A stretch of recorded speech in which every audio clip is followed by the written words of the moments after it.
Folks, we have an awesome interview today with Frank Garza, Luka Garza's dad. Kind of get a little insight onto the evolution of Luka as a player, as a guy, and some hopes and dreams going forward. Definitely fun to kind of break down the game and the current state of the NCAA tournaments coming up. Nate, any inputs, any thoughts on how the interview went and what they can look forward to? Yeah, obviously he's a knowledgeable guy when it comes to game of basketball. He has more of a interior thinking wise of like how the mentality of the game kind of works versus like the physical part of it. But what I really clicked with Frank was like I kind of think the same way as him during like the basketball games. Like, he kind of gets upset when Luka gets benched. You're like, what the hell? This guy should be out here. Like, what? 55's open. Why are we not throwing him the ball? He's thinking the same shit as we are. So it's kind of reaffirm. I don't know. That's kind of like that for some reason. But I kind of felt that with him.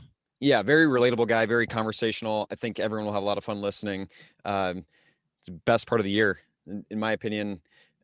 Big Ten tournament in the first weekend of March Madness are some of the best parts of basketball if you're that kind of fan. So I hope you guys enjoy the interview with Frank.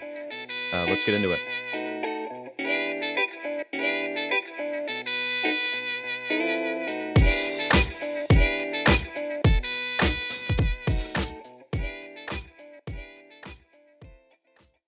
Hey, Frank. Hey, good day. Happy noon. Happy noon. Happy Monday. Yeah. We'll hop right in. We'll give you a little intro and then kind of go over the questions that Nate sent you. Okay, sounds good. Cool. Ladies and gentlemen, welcome back to the Iowa Chill Show. We have a big week of sports coming up. We've got some great news as far as the tournament and the Iowa Hawkeyes. And the reason we bring that up is because we have a very special guest, Frank Garza, father of the best player in the nation. And Frank, first of all, thanks for hopping on. Can't wait to talk through Iowa Hawkeye sports with you and just some of the general zeitgeist of the NCAA basketball at the time we are now, which is the best time of the year, March. Yeah, March Madness. The zeitgeist, huh? That's a pretty good word there. I like that. Yeah, I stole that one from one of my favorite podcasters. I love that. All right. Well, hey, thanks for having me, guys. I've been watching your pod for a while, though. So anyway, appreciate what you guys do. Yeah, we had a chance to talk to Luka about a month ago, almost 2 months ago now, kind of early parts of the season. A lot has changed. I think we've seen a lot more of the identity of the team emerge in the last few weeks. That's typically the case. We've been lucky with injuries. I was just keeping up on the Wieskamp situation. Right. So we've really done pretty good. I know that some of the guys are not playing at 100%, but all in all, pretty good. Nunji and Weezy really being the main standouts there. Right. Yeah. Well, it's the Big Ten. Big Ten is people don't realize it's what your body goes through, the demands of playing in that league and the pounding that's going on. So it's a tribute to Bill. Well, Coach Fran, of course, but it's their strength coach, Bill, who has really got them on a really good program, strength conditioning program, because you can see there's not a ton, knock on wood, of injuries. And, Wheezy's was, one of those basketball ones you step on a person's foot. And, but anyway, thankfully it was just that. And, he'll be ready to go Friday. All right, Frank, we're going to attack your emotions right away. Luka's jersey's retired yesterday after the game. What are your emotions like that? Did you know prior that his jersey was going to be retired, or did you find out at the same time? Well, I had had that discussion a while ago with Coach Fran, not to Luka's knowledge, just as a dad would have, talking with Fran. And so I knew they were going to, Fran's opinion was, we're definitely going to do it.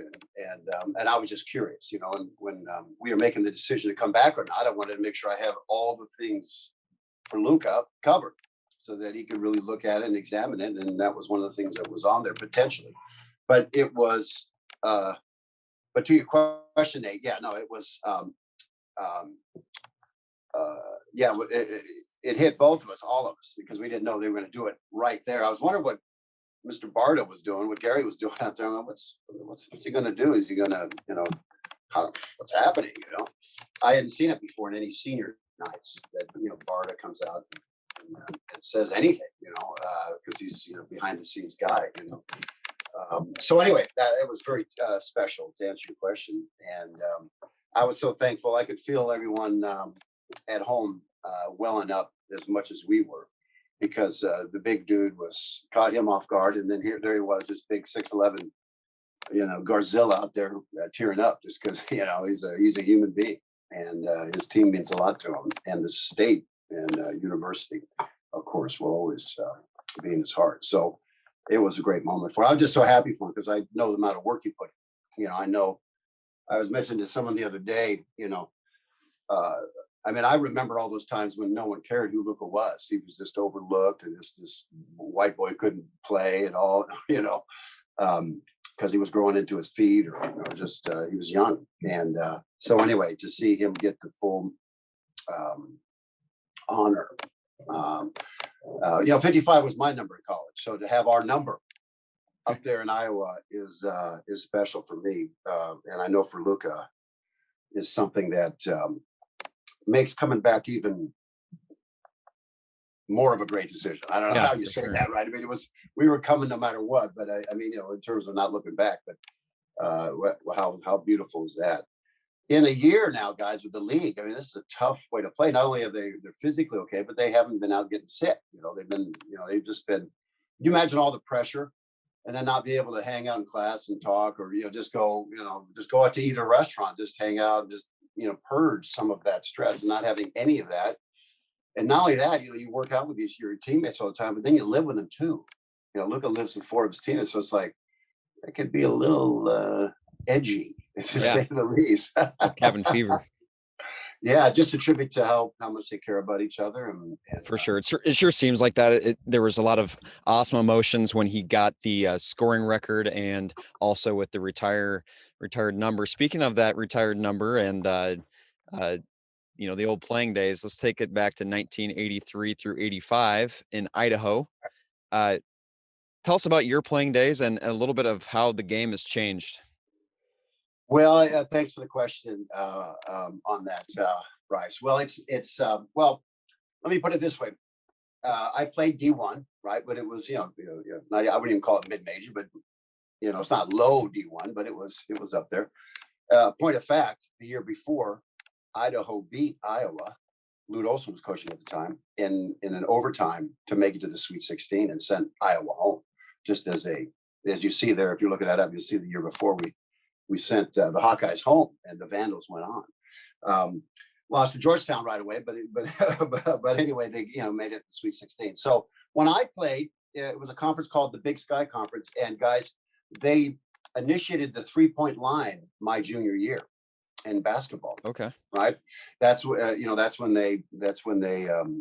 was first put into play. But they said, hey, listen, let's go do it up in the Big Sky Conference, because if it doesn't work out, it's not a good deal, no one's going to notice, right? Because it's a Big Sky Conference. Who cares, right? So, it was great basketball. Johnny Stockton was at Gonzaga, who we played every year. Detlef Schrempf was at UW. Chris Velt, Reggie Miller at UCLA got to play again. So it was a great, league. And a great time. Mike Montgomery was coaching at Montana at the time, then went on to Stanford and the Warriors, and so anyway, enough of that. How's it changed? Well, of course, the shot selection is a little bit different these days, and defenses are way more complicated. They're forcing you to do a turnover. There's different. So from that standpoint, it's really way more sophisticated, and well, of course, and there's nothing like the Big Ten, in terms of a conference. It's like there's no comparison there,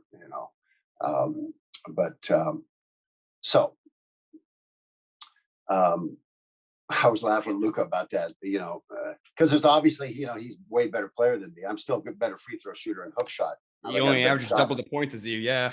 Yeah, I got the sky hook.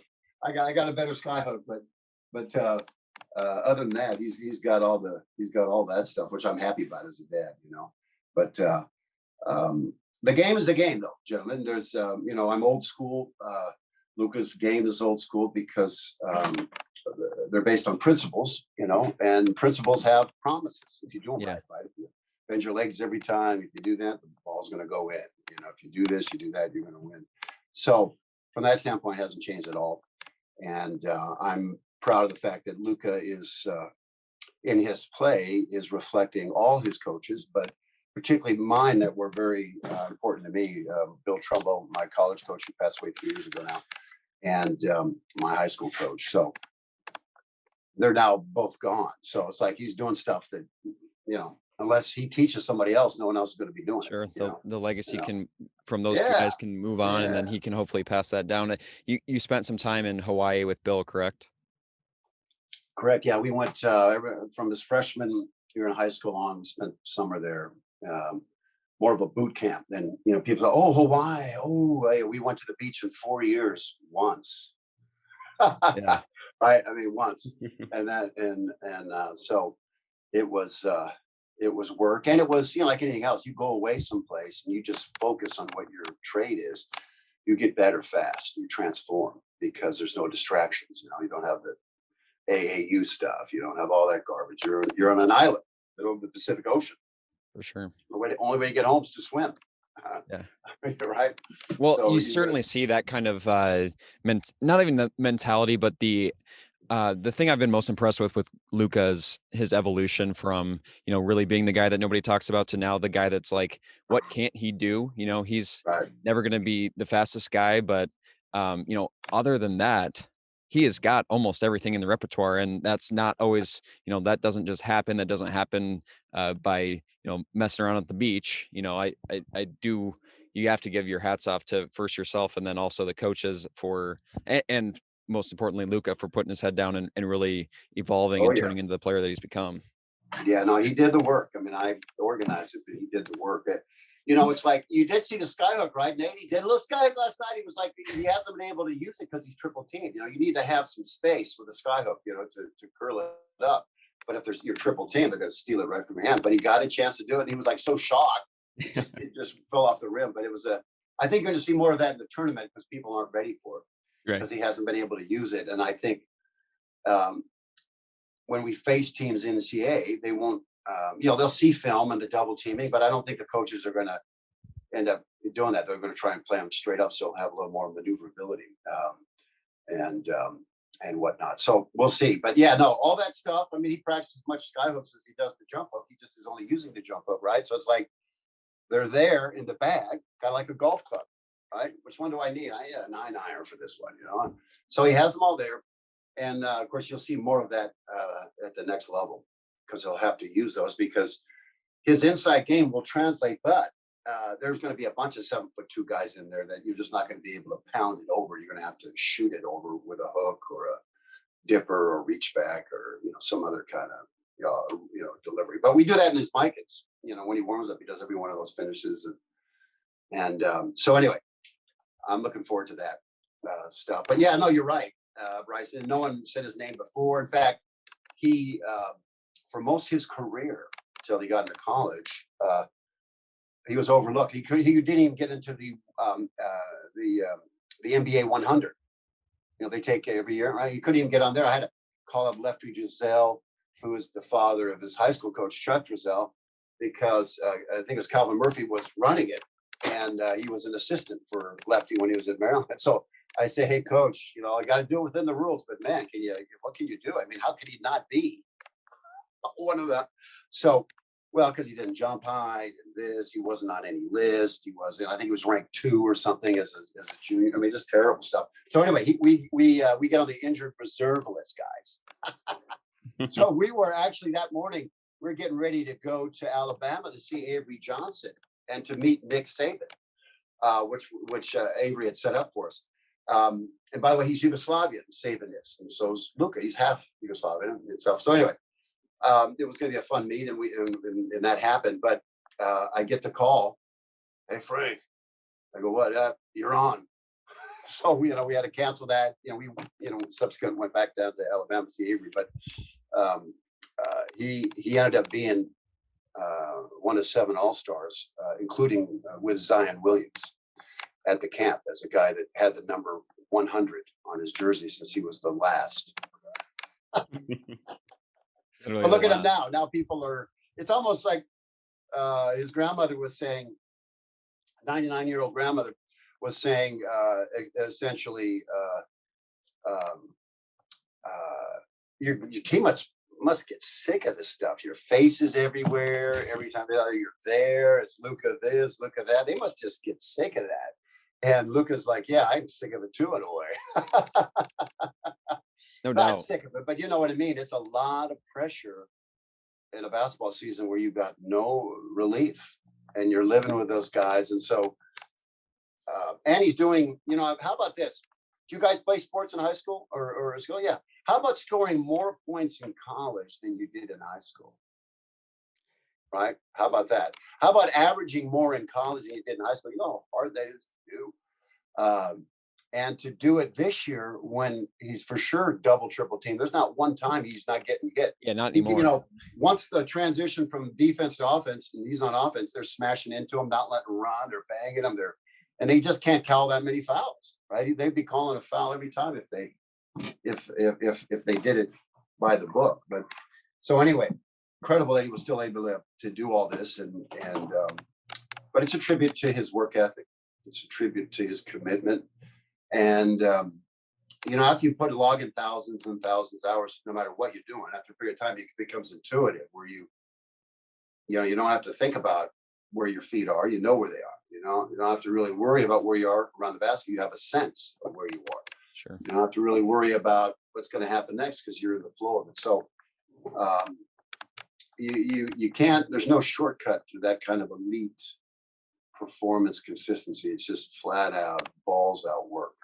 Yeah. And a lot of it inside work where we do inner skill development, a lot of meditations, a lot of visual motor rehearsal, a lot of what we call pranayama exercises, which is pranayama is the science breath and how to use that. So consequently, his lung capacity is 1.5 to 2 times that of anyone he plays against because he works out his lungs, And I think you guys may have heard me say this, but when I teach, we teach pranayama because again, you're only going to perform on the outside in a manner that's consistent with your insides. So if you're not taking your insides to the gym and you're only doing the outsides, you're going to run into a lack of coherence between inside and outside, and that's where players have a good game one game and then they don't score at all another one.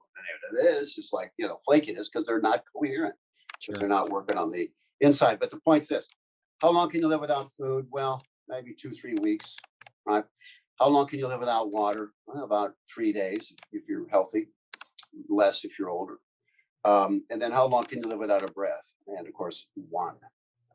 So the question begets itself, which is how often do you practice eating? Every day. How about drinking? Well, last night, a lot. And right. And then the third one is, well, how often do you practice consciously, intentionally breathing? It's our superpower we give away. But when our mothers gave birth to us, the first thing the doctor did is put away the thermometers, the EKG, and I said, okay, I'm going to teach you how to breathe. Because if you don't get this right, you die. So does your baby. So that's how fundamentally important breath is. And yet we don't teach it we don't teach it ever. Right? I mean, did you get teach that in school? No, well, they should. But anyway, enough of that. The point being this, gentlemen, the point is this, to get to the summit and stay there takes inside work. And in some cases, need more than the outside skill development. Right. Makes absolute sense. Well, whatever you're doing, Frank, it's clearly working. Frank, we're going to turn things towards later in the 2019 season. So for the very few people that don't know you and Luka, you guys are a package. Towards the end of the 2019 season, you can kind of see Luka's game emerge. And along with the emergence of Luka's game, you had the famous quote, "Let the peacock fly." Yeah. What is this? What does this mean? What is this terminology? Can you tell us a little more about that? Sure. Yeah. No. Let the peacock fly. Really, it's a philosophy. It's essentially based on several core concepts. But the main one is, hey, don't let what you can't do get in the way of what you can do. So yeah, Luka's the slowest guy out there. Well, okay, well, don't get in a track race. Don't get in a track meet with a guy. Be there ahead of them. Think ahead. Play position. Don't play track. Oh, well, this guy jumped higher. Well, then don't get in a jumping contest, right? Avoid the jumping contest by having a body on him. You see anybody dunk when you box them out? No, impossible. You can't lift another human being up. It's impossible. Well, I take it back. Will Chamberlain was able to do that. He actually, guy was guarding him. He took his arm, wrapped him around, did a pivot without traveling, jumped up and dunked it in a So game. one in millions. yeah, exactly. You know, one made ever. So Shaq could probably do it, but he'd travel. Yeah. No. So let the peacock fly. So what happened was, that was that second round, Tennessee. And of course, we were playing miserably, right? We were down 25. It was like, oh God, there's just no energy. And the parents had taken a vote and they, decided to mic me up for that game. If I hear, Trent Cook says, you're it. No, oh God. So there was a stage of the game where, you know how Fran is with fouls. You get fouls, you sit down no matter what. Well, this is play or go home, so you can't really afford to do that. And I was like, oh God. And I said, oh, you gotta let the peacock. That's where that came out. So what happened is Luka came out, and then I think it was Kurt just gave him a quick correction, put him right back in. I was like, oh yeah, because then I said great coaching afterwards, because I was a little upset, but I just yelled, get out there, let them fly, let them do it, regardless of the two fouls, Sure. So, but anyway, the story is this. Austin Ash's dad, Kerry, and his buddy Brownie and some other guys, we went to the football game in Madison in 2019. And I'm walking around and I'm hearing, hey, let the peacock fly, let the peacock fly, like for all over us. And I was sitting there going, well, geez, I'm not the brightest light, but they could probably make some shirts and do something good with the money. So we did that. We did some shirts and we distributed money to teachers 7 through 12, because teachers are important to us in my life, public school teachers, and not that private don't deserve it. We just decided public and 7 through 12, not through K through 6 isn't important, but we just said we had to make some parameters. And then so 55% of the funds go there, and then 45% goes to our youth program called Elevate, where we've taken and we've taught some Iowan youth some of this inner work stuff. And so anyway, that's where that all comes from. And I wish we did better marketing with Luka's face and the peacock, but because of the amateur professional rules, I'm going to introduce some fun t-shirts once May comes around, when he's no longer an amateur, and we'll take advantage of some of those eyebrows and peacocks, and because I would have raised like $100,000 for the teachers. I think it would be great. They've learned so much, and the ones that I've talked to, and several of Luka's teammates' parents, whom I've gotten to know and gotten really close with over these years, and will be friends for life. They're teachers, and they've learned so much through telepresence teaching. Right, not being able to do it physically, the cadence of delivery, the stop start, this, that, pattern interrupt. That really they need to take it to the next level, but they need funding to do all that. So it's important to Luka too. He goes to these schools and reads. I don't know if you've seen some of the stuff I tweeted out there. Which is why? Because that's one of the principles is giving back, and whenever you give, you feel better too. It's a chemical reaction. Yeah, So you mentioned hold on, Bryce. You mentioned limited attendance, or some of the parents that you're close to, and part of that limited attendance is only being with parents. Is that a pro as a parent to have kind of an empty stadium so you can kind of yell and scream, or is that something that you greatly miss? That was a great transition, by the way. Yeah, I thought I'd bring the peacock in. Yeah. Well, here's the thing. Probably not good for the coaches, because they can hear what I'm saying a little bit more than what it's. And the players to a certain extent. I try and keep my mouth shut. It's just I am. You can only be who you are. So I'm my Italian, Spanish comes out. The Latin blood starts boiling it sometimes. When I just can't stand it when Luka. You can read his numbers and they don't pass him the ball. I just gotta go crazy when it's like, we all are.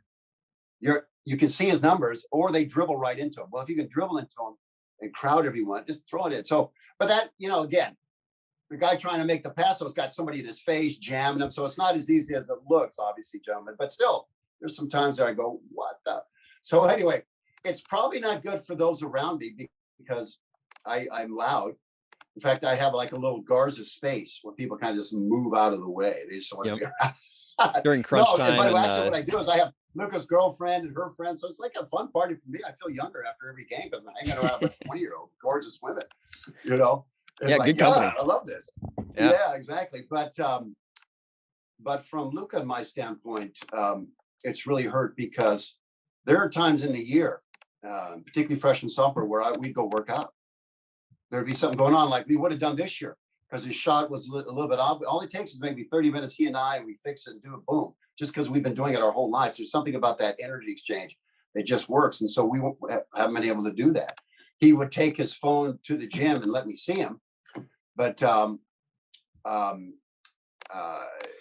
that really, really hurt. Not Sure. really hurt, but, it was different. But, to experience a game, so like I practice a lot with Luka, obviously. So it's like I'm used to that kind of environment, not everyone in there, right? Because that's where we were, So for that standpoint, it's good. But I just feel for the guys. And all aside the from too, everyone's competing, just not having that, not having that support. It makes a huge difference, as you've been able to see, some of these games and how they've turned out. So it'll be a year that we'll not forget. All right, it'll be one of those milestones that this period of time and what this university did. I think this university, was on the forefront of they let parents into the game. Right, they figure, well, there's 15,000 seat capacity, 100 can fit, and it's a risk, but it's a one that we can manage. Right, take your temperature before you come in, space yourself out, wear a mask.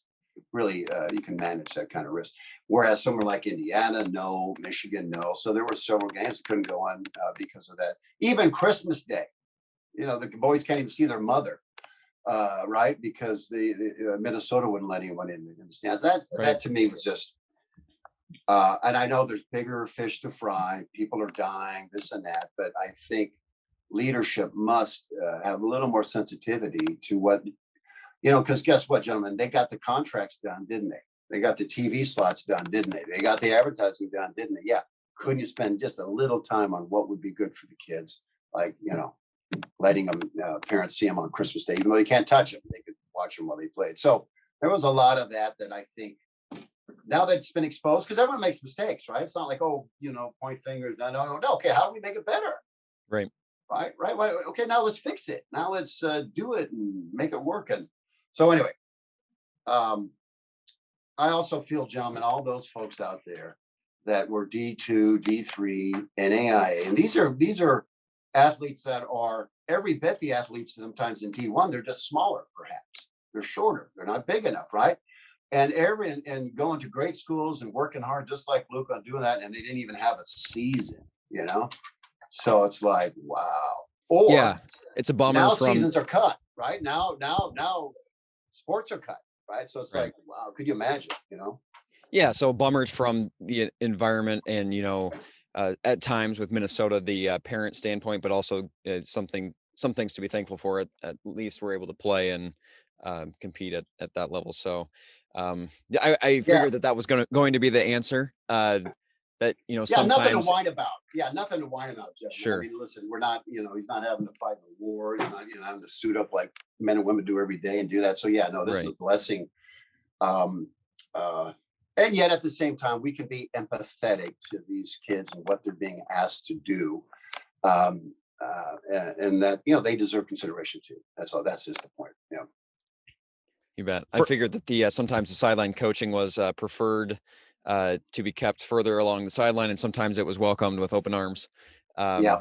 Well, I called up Fran, apologized a couple of times. I said, Fran, geez, I yelled at the referee so bad. I was so terrible. I don't know. I just was not feeling well that day or something. I just was on. He gave Luka a third foul. Oh, and I yelled at him. I called him a bad name, not a cuss word, but just pinhead. And And he went back over the monitor. He looked at it. He came over. He apologized. Made me feel about this big, because I was just being a total ass, and just unreasonable. But he gave him a third foul, and it wasn't a foul. And you know what that does for the team? Moving him out, it puts us in the bad. Yeah, I mean, it's like this is the year where Luka's that guy for this team, and if you remove that, then it gets all, people are open on the team because Luka's double and triple team. That's an important function of our offense, is that then other guys get open because they're cheating on defense. So so I've had to apologize. I've tuned it down a little bit. How would you turn it down yesterday? I could have broke the TV. That was the most. I'm not a big fan of Boba Rousey, but man, yesterday was one of the most frustrating things I've ever had to watch in that last couple of minutes of that game. It took 20 minutes, right? For 20 minutes for the last reviews, minute. Yeah, God, it was just like way too many reviews. Oh, and some of the calls. That jump ball they called on J-Bo. Oh yeah, that one, and then the Keegan thing, and then the guy traveled that and one that they called on Luka for the foul. Well, the guy traveled before he made that move, and it was like I did roar on that one a little bit, guys. Peacock flew on that one. I would probably be kicked out one or two games this year for sure. But we're in the toughest conference in the country. There's no doubt about that. Let alone with the toughest conference, we have probably the toughest position, the center. I mean, the center's a stack this year. Luka's also he's putting up career stats, but against some of the best competition. I mean, not some, but the best competition in the entire country at the center position. Who are some of the toughest matchups for Luka that you think in not just the Big Ten, but outside of the country? Great question. Good one. Well, I would say, you're right. The Big Ten is, last year it was great. Orturio was there, the Weston brothers at Ohio State. You were figuring, well, geez, they'll leave and Luka's going to have his way. And then, geez, you get all these, so the league is actually better than last year. And it's better in the big man position. So I would say that, to me, the ones that I look at as the best matchup was, I like to say 2019 too. I wish we could have had another chance at Michigan State. You know what I mean? In 2019, Luka would have just made, because he had an off game, he only had 27 that game, right?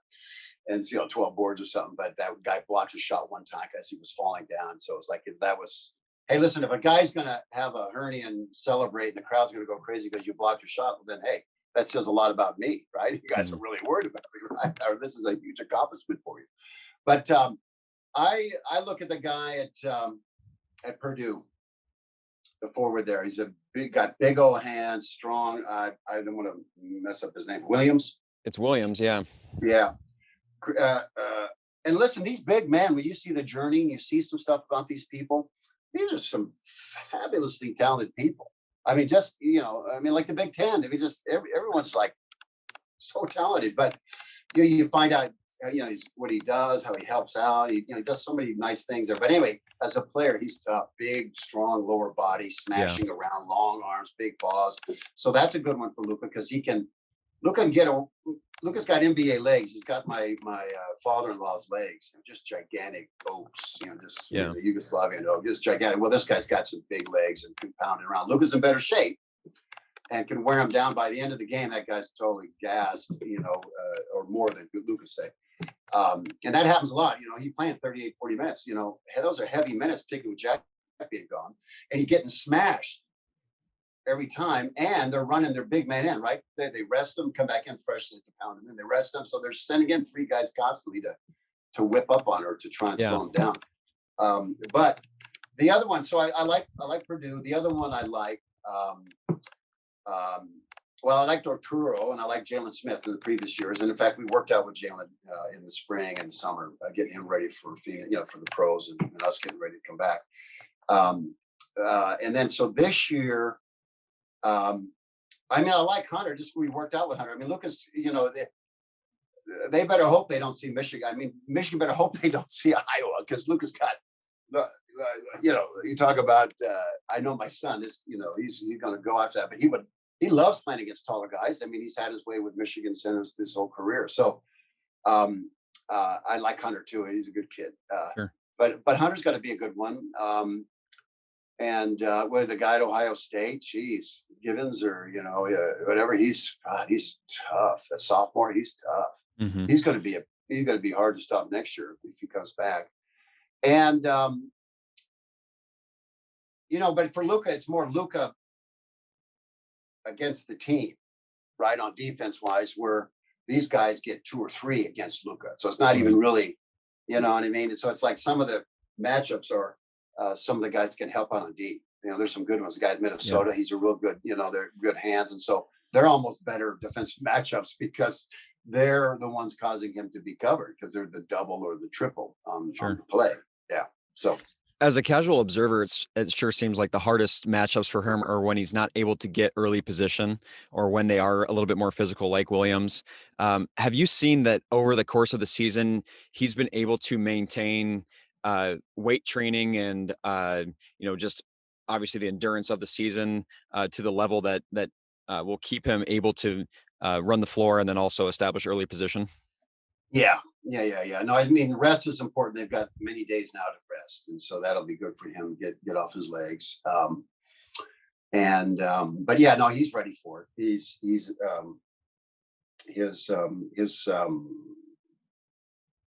when you get in the tournament, game, then there's another game, so it'll catch up to you. But he's ready for it. His conditioning, he's ready. Awesome. Yeah.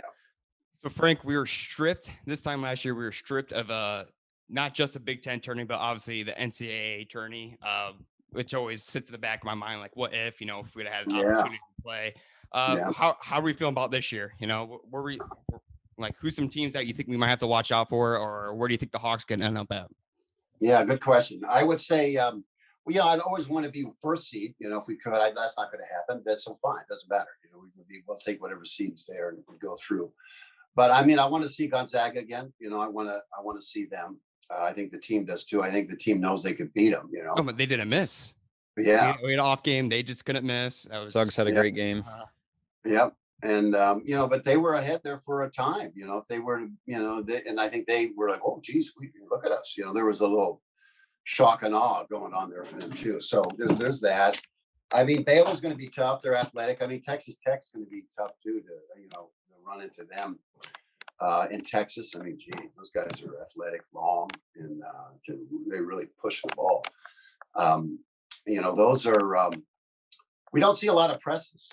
You know what I mean? In the Big Ten, right? You see ours, we do ours, but in the other leagues, you see some pressing going on. Mm-hmm. And so that'll be something new for us a little bit. Just, we haven't seen that much, if at all this year. So, I think everyone can see that Michigan has holes, so, I'm not as worried about them. I can't wait to play them again, to be quite honest. We would go for an off night. That's not going to happen again. I like our chances going there. But who else? I think USC too. Have you guys seen them? The USC is really they got that star. They got some studs there. So we'll see. We'll see where that is. Obviously, as a 2 seed, we would be considered one of the better teams in the country. But who would you say is deserving of number 1? Is it still Gonzaga? Yeah, I'd say it's Gonzaga. They've I've been familiar with that program for some time. A guy I played in college actually finished his years at Gonzaga, and of course we played them when I was at Idaho too. So anyway, he does it right, and they've got the personnel, they got this. I think they're first. They're first. They deserve to be first. So good. So you're considering Gonzaga first, which is most people would agree with you here. Do you think Drake is deserving, or will they get into the tournament? Well, of course, I'd like to see them get in there for what they, the year they've had, and considering their center left, right, went to Minnesota, Robbins, right. I mean, pretty incredible stuff going on there. I just because of the Iowa piece, we all vote for Iowans, right? If it's on the outside, right, and then we divide up by zip code, right? Right. But Hawkeye Nation or Hawkeye this, But anyway, I'd like to see them get in. I think they, it's so political there. I mean, with this thing, so I don't know. I mean, what do you guys think? You think they're going to get in? Oh, I mean, they're right on the bubble. I think I would like to see him in. Obviously, it's been tough for them the last couple of weeks. They lost their leading scorer, and then they just lost their point guard out for the season. But their leading scorer, Tank Hemphill, will be coming back towards NCAA tournament time. Yeah. It's just tough because they haven't had the teams put in front of them this year, like tier one teams. But Yeah, the teams strength that of have been in schedule front is of going to them, hurt them a lot. I'd say Yeah. they deserve it, especially now that they're going to get their leading scorer back. I think they'll make a decent run if they're given the chance. it'd be a fun team Yeah. to watch in the tournament. And so, Yeah. No, they're fun basketball. They are fun basketball. uh-huh. I like what they're doing up there. And even isn't Gatton's a boy up there too, coaching at Drake, assistant too. Anyway, so yeah, anyway, I've been disappointed in the committee over the years. What you think they would vote, what they would pick, but they don't. I don't even play anymore, almost. Sure. Frank, we got 2 questions left for you, and then we're going to let you go. Okay. So you've been spending a lot of time in Iowa City here the last couple of years. What do you do with your time in Iowa City?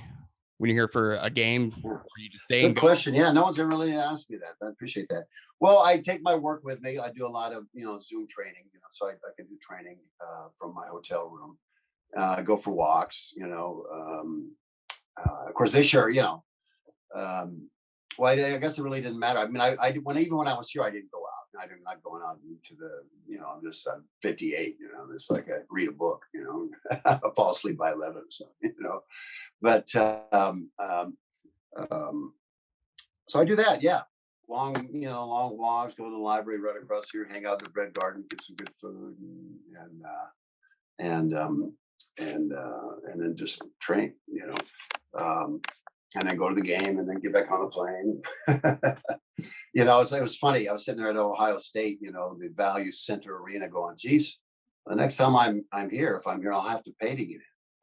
Yeah, right. Right. It's like, damn, I have to pay to get in now. It's like, oh, damn, Most likely, So- there's some more venues in the future. You will be likely traveling with Luka as he grows into his pro career. What do you hope to see in the next few months in preparation for NBA draft and or overseas draft? What are some hopes and dreams as the next stage unfolds? Yeah, good question. I would say that we're going to get them ready. We're going to thin them down a little bit, probably 10, 15 pounds. And we're going to, do more outside stuff than he's been able to do because the team needs him inside. So we're going to hone up on that. We're going to have workouts this year. So we're going to get ready for those workouts. Those workouts are most likely going to be in July. And then the draft, of course, is 1 week, as it always has been, after the end of the NBA season. And so we're going to get ready for that. So I think we've got a good chance to go fairly high in the because all the doubters, like we've heard his whole career, now can go, well, yeah, he can shoot from out there. Oh, geez, look at that. And he can score here. It doesn't matter if there's even 2 or 3 guys. Wow, geez, he still could do that. Oh my God, So and then we go deep into, which we certainly are going to. In fact, my tickets in my hotel is I'm out on April 7th. That just shows you my actions are a manifestation of beliefs, right? So I'm there till April 5th, the last game of the year, and then day to recover, and then get back on the plane. So, Yep. So anyway, there's a we got him on a schedule. We'll as soon as he's done here, he'll be back in DC getting ready, and we'll have about 2 months of intensity to hone him so he can have his best shot forward. Europe's a fallback if we need it. There's a lot of good stuff over there. There's a lot of good money. Particularly the early years, there's probably better money just because the NBA, the first, your first initial contracts, just because the salary cap are, they're not great, but it's after that they get bigger. So, or ensuing years. So anyway, we're looking to do that and just make a roster, gentlemen. At this stage, it's all about making a roster. It's just, now it's way different. In other words, now you're going to be competing with someone, not just because they're playing with another school's jersey. No, because they got kids at home and they want a job. And this is the only thing they can do is play. So you're going to find a different kind of play just because it's all about money now and the profession of playing. And so we got to get his mindset ready for that because it's way different.